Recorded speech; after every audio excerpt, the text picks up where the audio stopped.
Well, it's March already. Don't know how we got to March so quickly, but it got here in a hurry.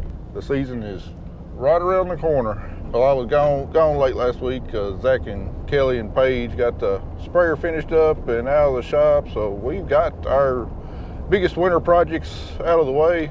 Still waiting on the fertilizer buggy frame to get back to us so we can put that back together. But March is here and it's getting close to time for some field work, so we got a busy week ahead of us.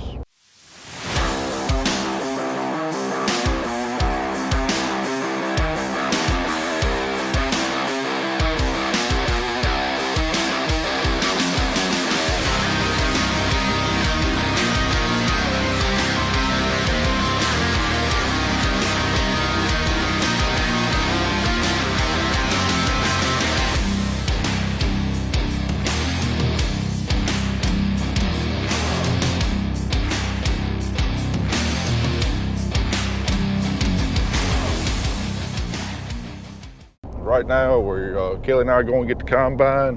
Got notification last Friday that he gotten all the welds patched up and it's ready to come home. So we're going to go get it and pull it in the shop. Got a few minor things to do to it, and then looks like tomorrow we're probably going to make another pass over the wheat on some herbicides. So, and then also here in March we got some dirt work that's got to be done. Got some pipes to fix in the field and some washes and stuff to get the fields ready for planting. And fix how many blowouts? I think there's like 3 or 4 on one farm that we found. And like it's not even going down the pipe anymore. It made its own little washout. That's gonna have to be fixed. And then we gotta go around and figure out what other fields need to be fixed, right? Yep. Well, that'll be a nice day on the side by side making lists. The days are definitely getting longer, and the days of going home at 5 o'clock every day are quickly coming to an end, unfortunately. Go up to the door then? Let's go over here to the combine first. I want to look and make sure he's got all the cracks welded. All right, here she is. Let's inspect it, make sure all the cracks have gotten welded.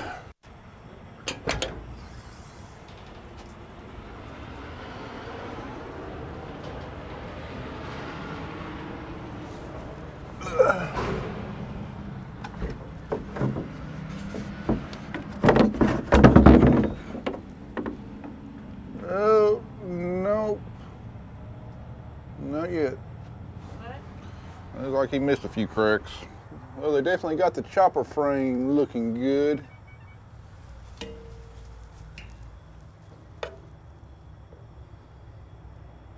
That looks like it'll work mighty good. It got this side looking real good too. Whoa, some pretty welds. Sure wish I could weld that good. I believe that'll hold a long time. Well, I went in there and talked to Bo. He had forgotten all about those cracks, more focused on the more serious cracks around the chopper. It's my fault because I forgot to mention it when I brought the combine over. So anyway, he's nice enough, going to work with me, going to back up the door, going to try and get these other 3 or 4 cracks patched up real quick. Not a real big deal, shouldn't take too long, and hopefully we'll be on our way.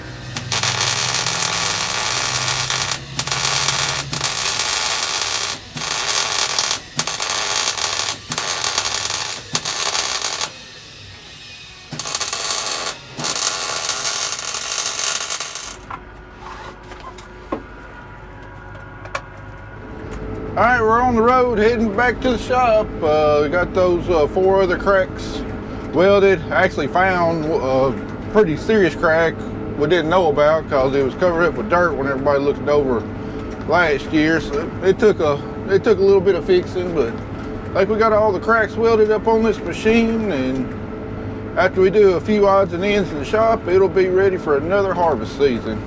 If you're close to the Humboldt area and you need a welder, I highly recommend Bo at J&S Welding. He's always done me a absolutely fantastic job on getting things welded up where you need a little bit more professional touch than what you might be able to do yourself. So if you ever need anything welded, give them a call. I think I posted a shot of their sign with a phone number on there. So need anything, be sure to give them a call. hopefully here in about another 20 minutes, we'll be back at the shop. We'll get started working on this beast. All right, we got a short list of stuff we got to do on the combine. Luckily not that much. Of course, we shouldn't have that much done to it because last winter it was in the dealership for a major overhaul. We went to spend about $25,000 on parts and labor. So just a few odds and ends we got to do. Got to replace or put the chopper pulley system back on, where we had to take it off so they could get clearance in there to weld the cracks. Got to do that. Got one LED light up there on the mirror bar going bad, replace it. Right up inside here, there's a stop that supports the front drum. That, I guess, either broke or vibrated loose that last day of harvest. That's what was causing so much racket coming from the feeder house. It goes in right there, or bolts up right there. Got to replace that. Zach's gonna be in the grain tank. We got some poly wear shoes on the auger that's starting to get worn out. We're gonna replace those poly wear shoes, and then the auger tube itself has got a poly liner in it, and it's worn out. And I think the last thing we got to do, this tailings processor arm right here that broke, I think a couple days before harvest was over, that we welded up in the field. I'm just gonna go ahead and replace that. It's broken on us twice, so we're just gonna go ahead and replace it with a new one. So pretty short list. Of course, it's gonna take a few days before we get this done. Just called about the poly and ordered it a week ago, and it hasn't even been made yet, let alone shipped out. So we'll get what we can done on this and then pull it out and have to bring it back in and finish it up. Apparently the poly hadn't even been made yet or shipped out, so it's gonna be a while before we can finish this up. But I'll get started on the chopper pulley down here, getting all that back on. Up there in the grain tank, go ahead and pull that incline auger out of the grain tank. I think it's pretty simple. Take the top bearing loose, and I think there's some bolts on the bottom, and it should come right out. You'll probably need some help lifting it out. It's pretty heavy, hard to handle.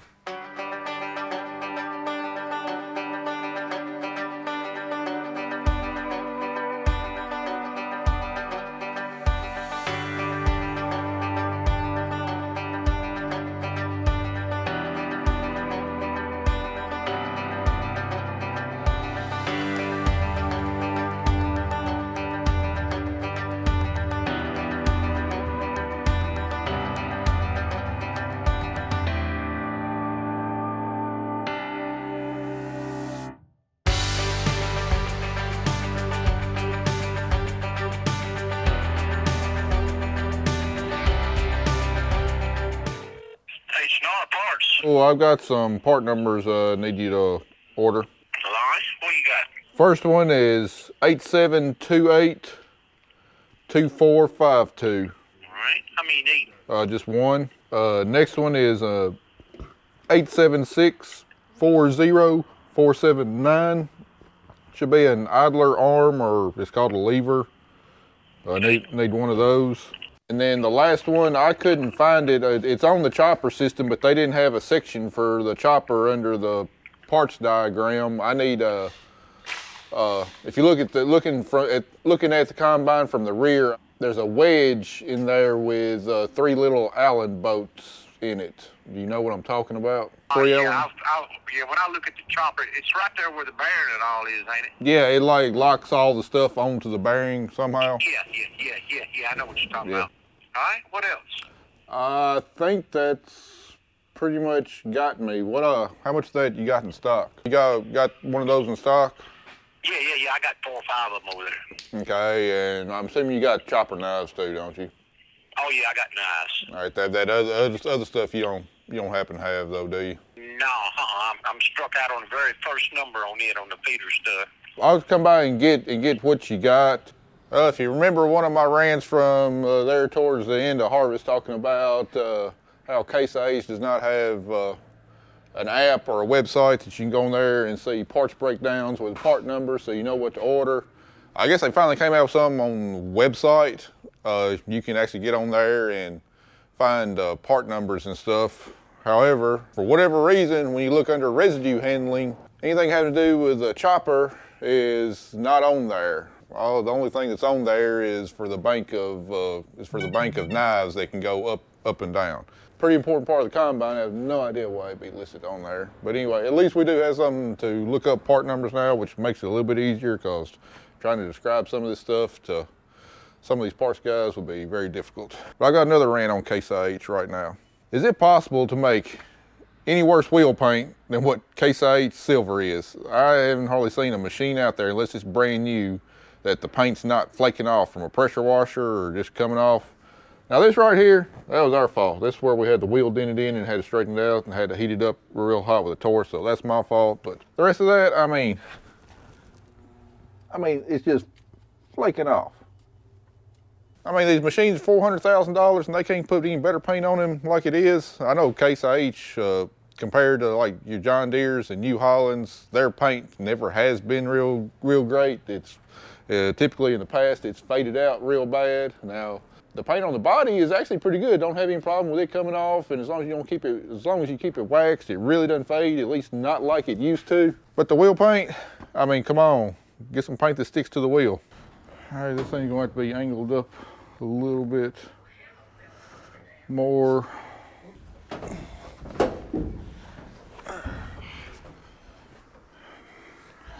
a green light, man. Probably gonna need a. Probably gonna need a strap to hold it up that way, as heavy as this is, because it's going to come up some. So you want a ratchet strap, or you want? Yeah, get the blue ratchet strap out of the passenger side toolbox on my truck.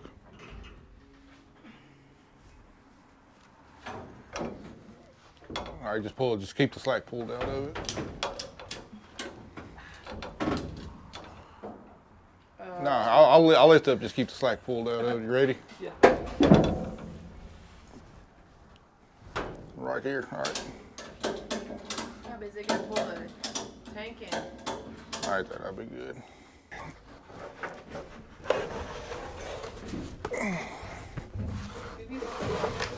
I got it, Kelly. Quiet.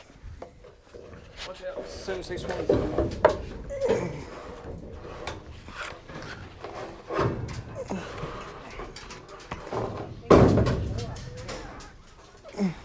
Back just about. There you go.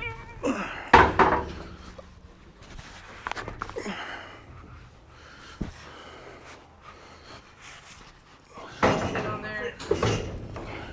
All right, I got this in. If it's resting on there, I got this in.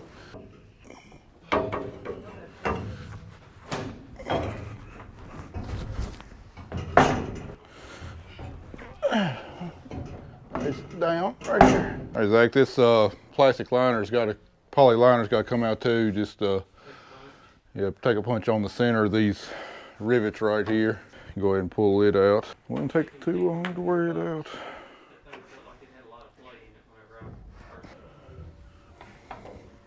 They do feel kind of sharp.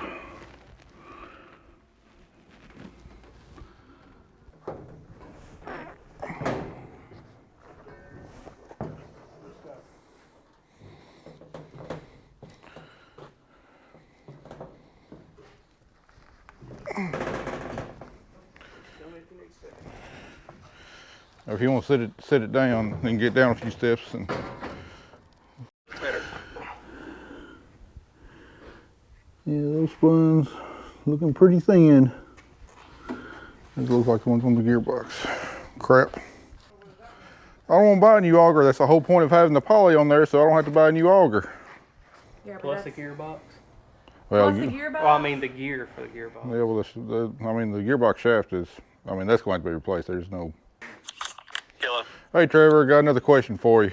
What's up, man? We're working on the incline auger on my combine, looking at the splines on the gearbox going into the auger, and then the splines on the auger itself. I mean, they've gotten pretty sharp and thin.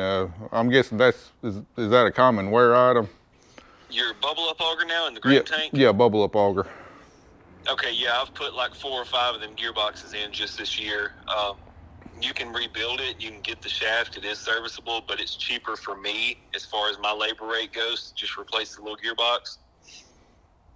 That whole housing has to come off to do that gearbox, so it's actually bolted to the housing.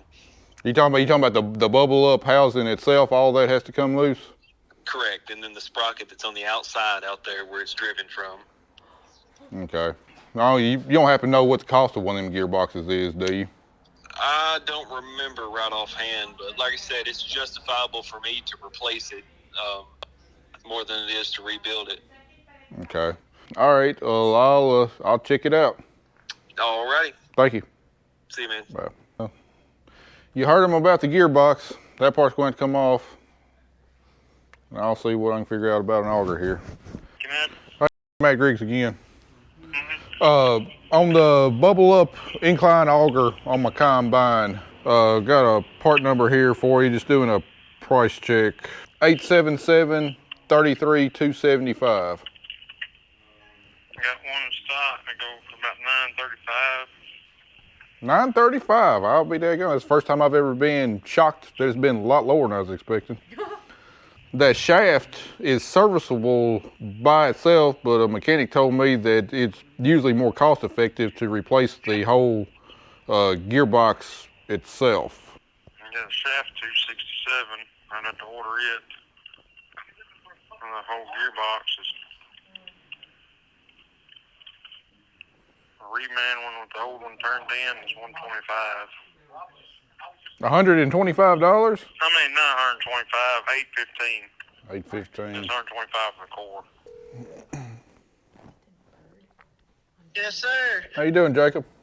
Oh, pretty good, man. How are you? Oh, pretty good. I got a question for you. Okay, go ahead. On my 70 combine, I'm working on the bubble up auger inside the grain tank. The splines on the gearbox and the auger itself are shot. I can get a new shaft for the gearbox for like $275. A reman gearbox is $800 and something. Do you know what all is involved in replacing just the shaft? Do you just unbolt an outer plate and press the shaft out and new one in, or is it a lot more involved than that? No, you pretty much have to split that. You pretty much have to split that gearbox because it has like a beveled gear on the end of it, Matt. Okay, so there's a pretty good chance of other stuff going wrong and not getting it put back right then. Yeah, I have split one before and put one in, but it is yeah, you probably looking at least at least a half a day to or nearly 6-7 hours to do it. Well, alrighty then. Well, you told me what I need to know. I appreciate it, Jacob. Yes, sir. It's all if you need me. All right, see you. Bye. So you're looking at $1,000 for new auger. Almost 1,000. And then how much for the gearbox? So like $850 or so. So $2,000 to replace everything, and most likely if you buy new, then everything has like a warranty with it. So, I guess to finish out the day, we've got the auger out, and now we got to get the gearbox out for that auger. So, I guess we'll try and get that out today and call it a day. Zach's fighting on trying to get this sprocket off that goes on the outside of the gearbox. It's not budging at all. There's not really a good place to pry. All this is just not the sturdiest of sheet metal, so I don't want to go just waylaying on pulling on it. Well, they got a key in there. It's got a key in it, but there's no way to get to it from the back side. I mean, it should slide off, but the thing probably hadn't been off since 2012 when it was assembled, and I guarantee you they didn't use any anti-seize on there when they put it on.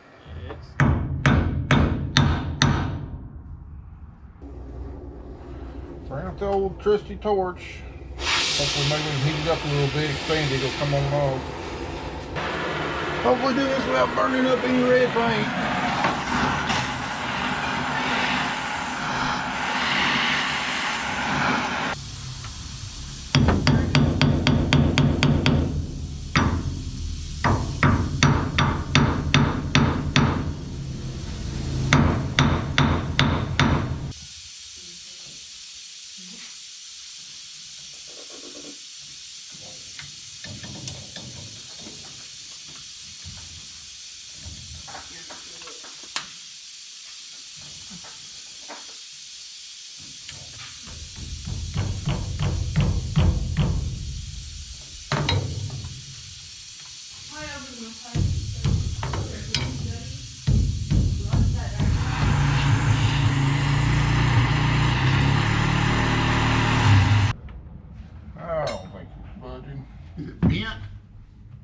Now I was trying to get the pulley off so I can get the gearbox out. He's buried in the mud all the way long. It looks like he's come off that shaft. It looks like the shaft's about flush with the sprocket, don't it? I mean, it's moved. It was about 1/8 of an inch Well, on then, there. put a little bit more tension on that puller then.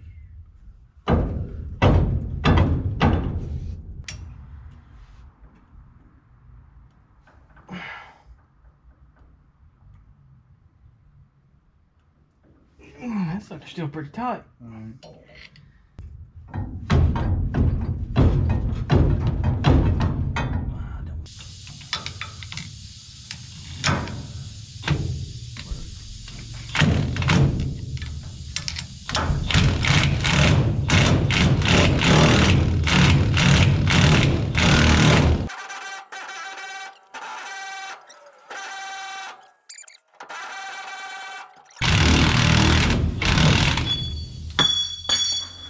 There she goes. Well, it's 5 o'clock. We got the sprocket off, but say we call it a day. We'll tackle this after we get done with our wheat spraying. Oh me, what a day, what a day. Been a typical Monday around here. Work hard all day long and really feel like you don't get much accomplished. Just had a bunch of things kind of pop up today. It really took a lot longer than I thought. Started off with going to get the combine and get over there and found that there was a few cracks on the combine that I had forgotten to remind the welder about, so that cost a couple hours. And get back here, and what turned into a few minor repairs turned into a little bit more major repairs, and of course don't have the parts. Got to wait for them to come in and trying to track down the right parts, make sure I get the right thing ordered. It's all taking a lot of time.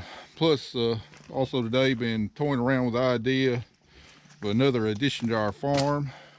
Not going to tell you exactly what it is right now because I'm not sure if I'm going to pull the trigger, but I will tell you it's going to involve our grain system down there. Now, we're not putting in another grain bin, but it's a piece of equipment that could potentially allow us to start hauling our own grain again, really speed up the process on that. So right now I just got to decide if it's worth the money that's going to cost, and if it's something we can swing this year. But anyway, be more details on that coming in future videos if we do wind up pulling the trigger on it. We'll get back on this combine probably here in a couple of videos. We will get it finished up, but right now it's March. We've got some pretty weather, field's starting to dry out some, and we've got some wheat we've got to tend to for the next day and a half.